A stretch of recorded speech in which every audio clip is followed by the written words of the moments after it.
Yo, what's going on, everybody? It's your boy Real back with another motherfucking review, man. Yo, this is BMF season 1, episode 3. I look, I got so much to talk about this one. This was a funny ass episode though, bro. I'm not gonna lie to you. This one made me chuckle. But first, I just gotta say, why the fuck they do my nigga Snoop like that? Did y'all see that headpiece he had on? This nigga's supposed to have a fro, right? They stuffed all that nigga dreads in some type of fro fucking duffel bag. My nigga was out here looking like the alien, nigga. The least you could have did, like, dead ass look like the alien. Like, the least you could have did was not get this nigga like a side shot, bro. Like, what was the cameraman on, bro? Like, what was you on? Just get straight frontal with it. Just straight to the front. That nigga look wild. Oh my god. But salute to Snoop though. Snoop stayed getting the bag. He was the passed up in there. I noticed Pops too. When Snoop was in there, he ain't like Pop. He ain't like the pastor being in his house. This man didn't like. He was showing signs. I thought was jealousy. You know what I'm saying? But later in the episode, we find out what it truly is about. But yeah, anyway, let's get down to it with Meech and Terry and them. As though Meech and Terry did not have enough fucking problems already, right? They know there was a hit on Terry. They still trying to square that away. They got a dead body that Meech's side partner was Delco. I forget. That nigga popped. That still got to be answered for.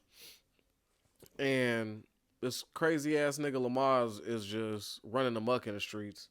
So to add on to the shit cake, right?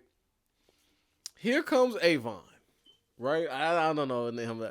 Here come Wood Harris. When you hear me say Avon, nigga, that's Wood Harris. That is a Cito. Like, what you want from me, man? So I'm gonna call him Avon. It's a drug show.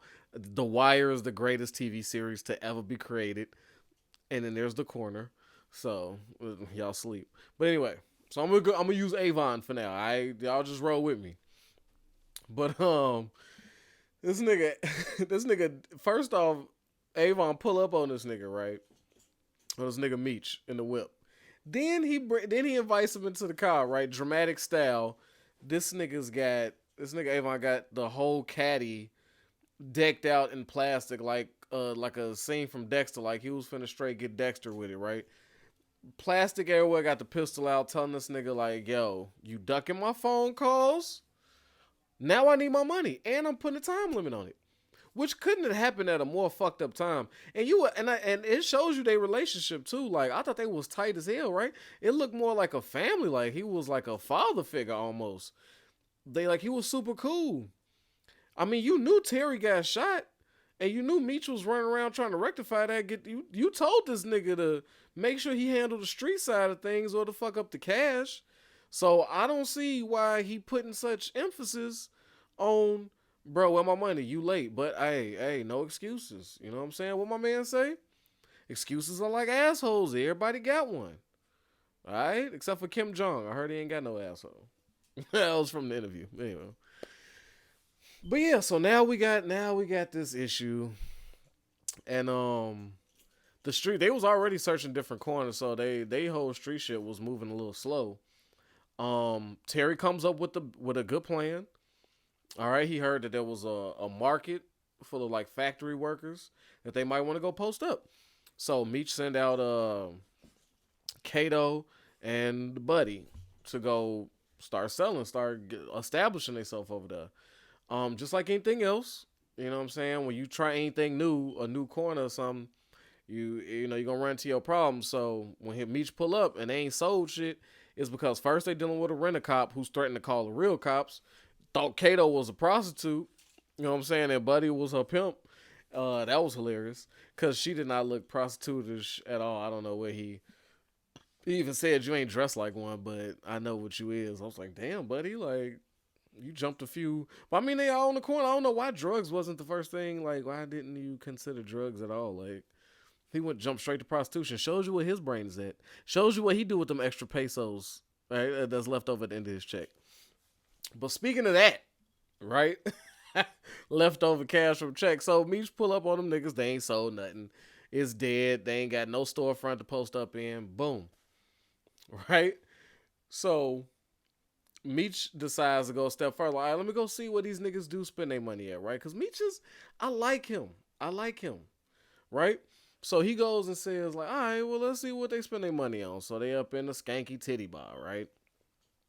So he up in there, he devises a plan, like, look, because just like anything in real life, women will bring you to the cash. Women get into doors us men can't get into. So naked shorty, while she's jiggling them things, all in, you know what I'm saying, stripping, she has the opportunity to be like, hey, you want to get high? Go holler at my man over there. That's just what happens.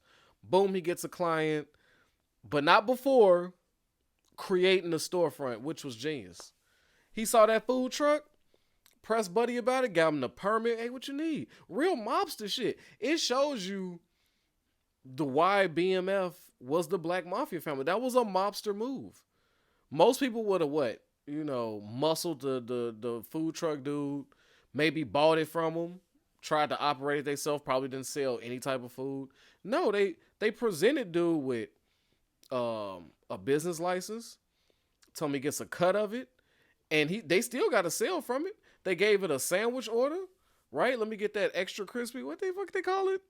What you had to order to get to get that crack? What was it? Or Coke? I think they're still selling Coke, right? We ain't upgraded the crack, did we? Nah, I think they selling crack, right? Okay, I'll forget. But yeah, so um, but they still got to hustle out there. So that was a power move. Like the mafia do that. They do these favors for you, so you could look out for them. And they get the bag, break you off. So I was like, okay, I was like, Meech is a true leader. He's showing his leadership every episode, and I'm like, okay, that's a dope idea. So now, but see, then they need the clients. So then he goes to the titty bar, boom, and who pops up? Fucking, cause he was outside watching them set up at the new factory, Avon. And then when they in the titty club, who slides up, just pops up like message? Like Damon Wayans, nigga. Keenan Wayans, I mean, is this nigga Avon talking about some, oh, y'all think I'm playing. So y'all just gonna trick my money off in this little skanky ass thing. Like, it was hilarious. He was like, you couldn't even went to TJ's or you just, okay, boom, you lost the day. Right? But what made that scene? Because this is my favorite scene. All right, so we ain't got to wait for it. This was my favorite scene because I laughed so hard. This nigga Wood Harris is goddamn terrific. Because in the midst of his rant, he gets so serious and he looks at Terry and he goes, hey, Terry, I'm glad to see you back out here, man. Glad to see you doing good. You just Terry going, maybe you could get your brother back on track. I don't know. But you niggas got 3 days now. I'm taking the day away. he barked on him, showed some compassion because he ain't seen Terry since he got shot. Showed him some love. Was like, all right, I'm glad to see you back here. And then flip right into mode. Them niggas is like, where did you come from? Like, where did that nigga come from? That man is a ghost out here. He's sliding, literally. But the food truck is a hit, so they making that money, right? They found a new avenue. Probably gave them an idea on how to move most shit going forward. Maybe taking over different like areas in similar fashion. That's what I would do. That's what I'm assuming is gonna happen. That's a hot take. I think more food trucks, more little businesses around those type of areas, right? I feel like just doing more of the same thing. But what we got? We got Lamar somehow becoming this crazy nigga. Somehow ended up being the leader of the 50 Boys within 3 weeks. I don't know in real lifetime how long this took, but we're going off for 3 weeks. So it only took this nigga 3 weeks to. I thought he killed Buddy Lamel. I thought he killed Lamel. I thought he beat him to death. This nigga just put him in ER, intensive care, and he's very much alive because they was like, all right, nigga, we only gonna listen to you. And he didn't even make a good reason like why we gonna listen to you. I guess just because he was the only one with a plan. But like, I fuck it. You know what I'm saying? So they making a plan to hit the 12 to hit the 50 Boys. No, 12th Street Boys, right. He became leader of the 12th Street Boys. So they working out a way to take out the 50 Boys and whatever else competition, but he really won't Meech out of there. You know, that whole Cash Doll situation. He just don't like the way. He probably don't like light skinned niggas. You know what I'm saying? Who knows? Lamar might not like the curl in his head. Lamar is a psychopath, nigga. As somebody, I don't want him on my team, and I don't want him against me. I don't want to be in the same fucking city as a Lamar. That nigga he's different. Cause what does he do? As soon as he finds out, like, oh, the crew's still gonna give him leadership when he come back. Bet, watch this. I'm gonna pull up at the hospital. The hospitals in Detroit just allow anybody to do anything to people. Like Meech could walk through with a big ass Uzi. Lamar could fucking squeeze the broken jaw of a nigga. You know what I'm saying? Like, where's the? I don't understand. Where's the nurse? Where's the help? Where's the orderlies? What the fuck is going on in these Detroit hospitals? But anyway, so he tells him like, "You gonna leave town, right, nigga? We ain't gonna never see you again, right? I ain't gonna hear about this." In my head, I'm like, I'd have been saying, "Yeah, sure." As he's squeezing my broken jaw, yeah, you got me. Nigga, I'm coming back to the street first chance. Like, the fuck is you talking about? I'm gonna tell you yeah now because I can't scratch my own ass. You broke my arm, you broke collarbones, my jaw fucked up. I'm looking like the $8 billion man before he got unwrapped. Like I'm looking like a fucking mummy in his bed. So yeah, my nigga, you good? And why his people ain't check on him? How was Lamar the first 12th Street nigga to go check on Lamel? Because when they had got the information straight from Lamel, if anybody went to go see about him first, they cared so much about waiting for him to come back. Nobody visited him except for crazy ass Lamar, and only to threaten him like you better not say shit. You bet, nigga, what? First off, I'm getting back right. Then I'm coming back to the street. Then I'm gonna tell my niggas that you beat the shit out of me, and you need to be dead. Fuck is you talking about? Then I'm gonna make an example out of my niggas for not showing up first, for allowing this crazy nigga to show up before y'all did. So another nigga gotta die. Just off GP. It just has to happen. Just has to happen. I don't know what to tell you. Fuck is wrong with you niggas? So yeah, but no, I don't think Buddy's gonna come back. I think that threat was official. I think he's scared. It wouldn't make no sense. This whole part doesn't make sense to me, but sure, let's just assume he's really gonna leave. So let's just call Lamar, leader of the 12th Street Boys. So now he's got a crew, he's got an army. He's got his money back, and he did it very fucking quickly, like very quickly. He got his girl back. He got Cash Doll back. He got his daughter back. Lamar, first, I don't know. This nigga might be the most improved player. Straight from the nutty house, and broke his hell with all Dickie suit on to chains and gold teeth, and he done smashing the plus sizes on the bathroom floors. Like he just glowed up in 3 weeks. So I guess salute to that nigga, man. For real. I don't know. But yeah. So then what else we got? Oh my God. Well, we got. You want to do the family shit? Let's just do some quick family shit.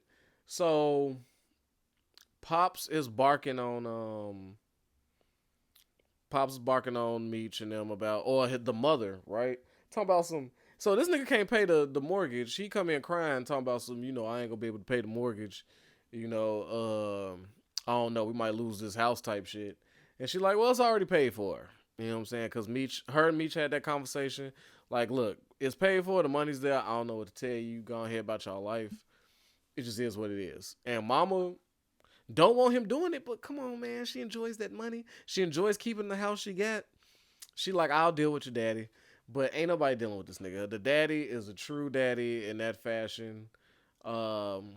Except for the fact that he said, well, go get the money back. You want them to unpay the mortgage, nigga? No. Nobody's finna unpay the mortgage. You couldn't make the money. Okay? You wouldn't let me work. I don't think she works. And the extra shifts he's been picking up ain't doing the job. He knew he wasn't gonna do the job, nigga. When I was working like that, you calculated your checks too, right? You knew how many hours you had to work to get a certain amount. He knew what was due. He knew how many hours he had to work to get it. He knew even working them hours he gonna want to fucking go get it. So why is he? But okay, so he's feeling like less of a man because at first he thought it was the church. He was mad at the church. No, you tell that pastor come get his money. Oh, we don't need the church's help. Like, no, I want a church. It's just paid. Shut up. Don't tell me it was Meech. Oh, so Meech the head of the household now. So it's like, Pops is out the house. It just, a man's pride. Your pride cometh before the downfall or some shit like that. What was the biblical shit? Pride cometh before the fall. You know what I'm saying? Some medieval type shit. That's his Pops, man. Proud dude. I hope he comes back home. It's really not that deep. It is what it is, bro. Your son has a lot of money illegally. you don't have any money. Just hold your checks. Why don't you just let your son just look the other way? I know you hate to do it, but he gonna do it anyway. Stack your little money, and then maybe next time you won't need them, brother. Maybe next time you won't need them. So that's the family drama so far. Also, on the cop level, right? So the other Harris, Wood Harris's brother, come to find out his brother, the bald head cop, the crooked one, found out that with him and his partner, there's a new task force, right? The partner already looking at him funny, like I don't like how you are with the Flannery boys, blase blase. So he was more than excited to join this task force that was dedicated to taking their ass down. So he pressed Meech about the dead body, like I thought I told you not to kill this nigga. I thought I told you just rough him up, let him go.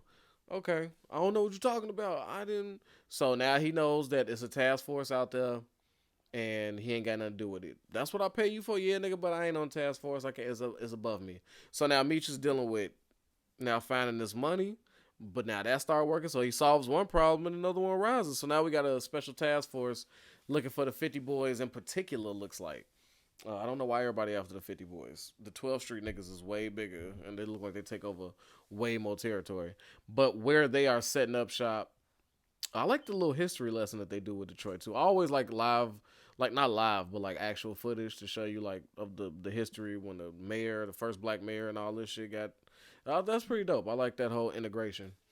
So he'll be now. I guess they're gonna be trying to elude this new task force. That's what's gonna be happening going forward. What else we got? So that's on the police level. Damn, is that it? Oh no. More importantly, Meech discovers that Avon is back there getting high. He delivers his money. He got it all for him early. And now he sees that he does the coke that he's supposed to sell. And Meech is seeing weakness. He's seeing weakness. When you use your own drugs, it's a sign of weakness. You know what I'm saying? He's looking doped up. He out of his mind and shit. And he's losing respect for him. And once you lose the respect of the niggas that work for you, it's pretty much over. Meech is looking at him like, all right, we could get him up out the paint. He's a user. He's not this god that he keeps calling himself. No, you ain't God, nigga. You getting high back here. You just another fiend. So I could treat you like one. So, hot take, if it's got to be one, he is going to make a move for this man. He sees a chink in his armor. He sees a chink in Avon's armor. And he's going to go for it. Right? He's either going to move him out the way. All right, tell him like, okay, this is my business now. Just collect on the sideline, bro. And you get as high as you want. Just give me the connect. That's what I'm thinking. That's like probably the more business route. But yeah. So, and Kato. This was a jam-packed episode. Kato turns out to be a fucking snitch at the end. She's working for Lamar. Lamar's a fucking genius. He's got a mole in the 50 boys. Kato? Do we think Kato's gonna go through with it, or do we think she gonna flip to the actual 50 boys side? That's the real question. Is she finna fall through with Lamar, get ass smoked, or is she gonna fess up and maybe try to set Lamar up for the 50 boys? Like, I'm working for him. Like, tell me something like, look, I've been secretly working for Lamar in the beginning, but no, I can't do it no more. But he don't know that I'm not no longer working for him, so we could team up to get this nigga up out of there. So hopefully that's what happened, because I like Kato. I like her acting. I like her character. I don't want to see her get killed, but if she's siding with Lamar, I mean, ain't no other side but death. I don't know what to tell you. But yeah, man. Who I got winning this episode? Wood Harris. Fuck is you talking about? Hilarious, bro. Sliding, pulling up. That nigga he was great. He was great. I do like Pop's acting, though. Pops he's a really good actor. I appreciate his acting in here. Even though he on some sucker shit, but what you want to do, man? Hardworking Christian brother. Love his wife. He still be smashing his wife after all these years. He's just a good dude. Just on hard times, and his job just ain't doing it. You know, I don't know. But yeah, man, with that, man, that is it. All right. Until next week. I might try to do it a little sooner than Friday. All right. I just want to give y'all enough time to like watch it, internalize it, and then come fuck with me. Because if I did it right after on Sunday, I don't want to put all that pressure on y'all, and then y'all might forget about me. You know how it go, man. But protect your health, yourself, your wealth. All right, man. Y'all take it easy out there and be careful, man. Peace.